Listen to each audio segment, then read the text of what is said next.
yeah, so for the next panel, and I just want to quickly share some points briefly before Sonia and Douglas go ahead, because they've been in the heart of many things. And these are two inspiring entrepreneurs, well, not entrepreneurs, sorry, people that left everything and moved to Lesbos to empower asylum seekers, have made Lesbos their home, and have come under a lot of fire. And I think there's going to be a lot of debate possibly between Douglas and I. So before we go into that, and you know, this is what it's about, different opinions. But I do want to say the one thing about the public discourse, Christo, that you mentioned is, you know, I think in 2015, people are stuck with those numbers in their minds. And I think it's important actually to put it on a slide. And I didn't have the opportunity, just didn't put it together, but just want to give you quick numbers for Greece. And for those who are watching, in Greece in 2015, Arthur, sorry, can you mute, please? Thank you. So in 2015, there was 856,000 people that came into Greece in 2015, 856,000. The following year was 173,000 in 2016. 2017, 30,000. 2018, 32,000. 2019, 60,000. Christo, to your point, we don't have a refugee crisis. And I understand that in Turkey, there's 4 million people that are there as well. But from a Greece has got about 150,000. But from a European perspective, it's these numbers. Germany alone has taken 1 million and showed incredible solidarity. So we need to change the misunderstanding that people have to raise better awareness. And specifically on Lesbos, 20,000 people. We're losing.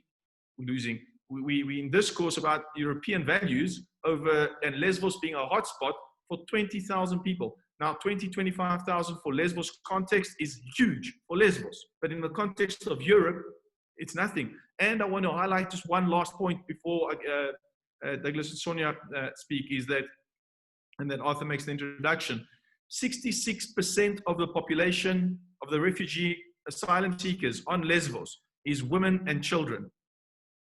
66% women and children. 70% of those children are under 12 years old. So people really have the wrong perception.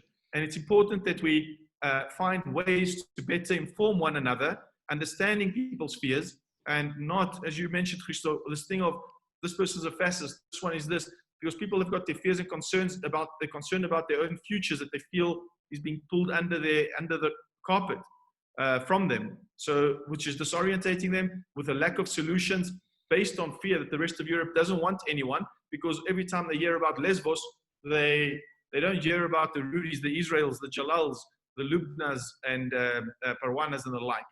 You know, so we need to raise better awareness. So I just wanted to mention that part.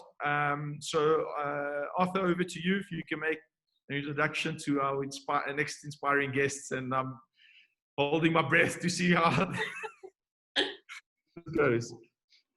Okay, well, thank you. I'm activating my video.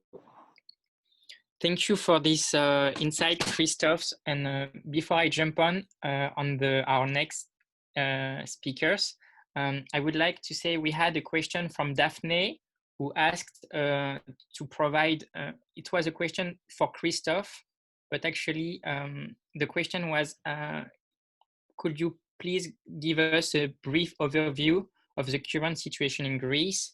And I think that Vasili has answered it in a way.